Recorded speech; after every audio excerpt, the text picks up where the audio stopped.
आपल्या सोबत आहेत भाजपचे वरिष्ठ नेते सुधीर मुनगंटीवारजी। भाऊ, आज अधिवेशनाचा दुसरा आठवडा सुरू होतोय। मराठीच्या मुद्द्यावर दोन्ही ठाकरे बंधू एकत्र आले। कसं बघता तुम्ही या सगळ्या याच्याकडे? नाही, मराठीच्या मुद्द्यावर आगे असं म्हणणंच तुम्ही लोकांमध्ये गैरसमज पसरवताय। प्रश्न हिंदी सक्तीचा या विषयावर होता। एकत्र आगे ते हिंदीच्या संदर्भात आगे।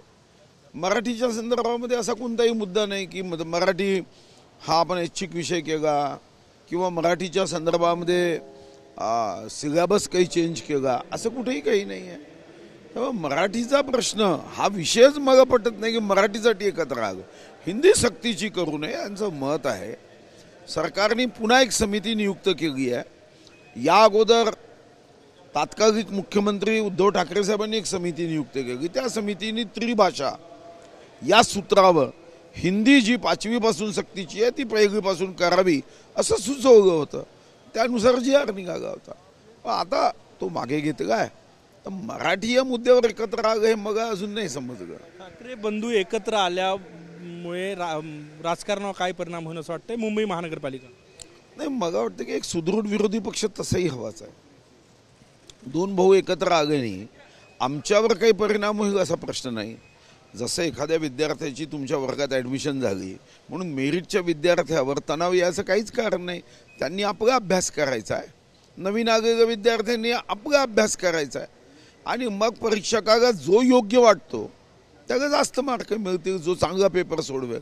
आम्ही जनसेवेचं व्रत घेऊन काम करतो आहे। सत्ता हे आमच्या पक्षाचं कधीच ध्येय नव्हतं आणि म्हणून तुम्हालाही माहिती आहे की या पक्षात जे बदल होतात ते सहज होतात आणि म्हणून सत्तेसाठी आमच्या पक्षाला काहीही करण्याची आवश्यकता नाही। हां, सर्वांना सोबत घेऊन आम्ही पुढे जातो हे खरं आहे। तुम्हाला वाटते राज आणि उद्धव एकत्र निवडणुका लढतील असं वाटतंय तुम्हाला?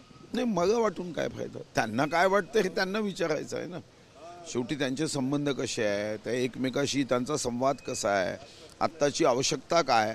मला इतकं माहिती आहे की दोन भाऊ एकत्र आले तर त्याला भारतीय जनता पार्टीच्या शुभकामनाच आहे, विरोध असण्याचं कारण नाही। तुम्हाला ऑफर मिळाली असं म्हणतायत, तुमची कोंडी होते असं सांगितलं जात आहे ठाकरे गटाकडून, आमच्याकडे या असं? नाही, त्यांच्या प्रेमाबद्दल धन्यवाद, पण माझी कोंडी होत नाही। कोंडी याचा अर्थ काय हो? विधानसभेत विषय मांडतोय मी, कोर टीमच्या बैठकीत मग निमंत्रित केलं जातं आणि कोंडी कशाची? पद म्हणजे कोंडी आहे का? तर मग आमच्या पक्षाचे 132 आमदार आहे, त्याच्यापैकी 19च मंत्री आहे, म्हणजे बाकीच्यांची कोंडी होत आहे असं म्हणणं मला वाटतं की मग तुम्हाला व्यक्तिमत्व लक्षात येत नाही आहे। शेतकरी हिताचा प्रश्न तुम्ही मांडला, खताचं लिंकिंग गंभीर समस्या आहे। सरकारमध्ये राहून तुम्ही हा प्रश्न मांडणं हा विरोधकाकडनं येणं अपेक्षित होतं, कारण की गंभीर मुद्दा आहे, शेतकरी वारंवार आवाज उठवतो। नाही, मी सत्तारूढ पक्षाचा आमदार जरी असलो तरीही शेतकरी गरिबांचे प्रश्न मांडणे हे एक विधानसभा सदस्य म्हणून माझी जबाबदारी आहे आणि सर्वांचीच आहे। आणि मी एकटाच मांडत नाही, अनेक आमदार मांडतात। फक्त तुम्ही एकदा गैरसमज करून ठेवला आहे की मी मांडू नये, बाकीच्यांनी मांडलं तर चालतं। मला वाटतं की हे हा संकेत काही योग्य नाही।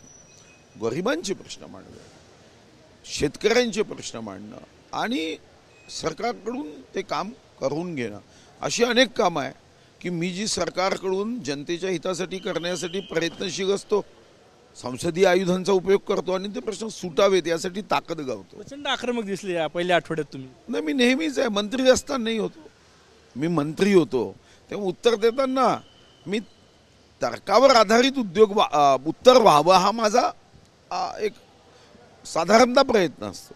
खूप धन्यवाद। कॅमेरामॅन सचिन सायांसह गजानन उमाटे, TV9 मराठी, नागपूर।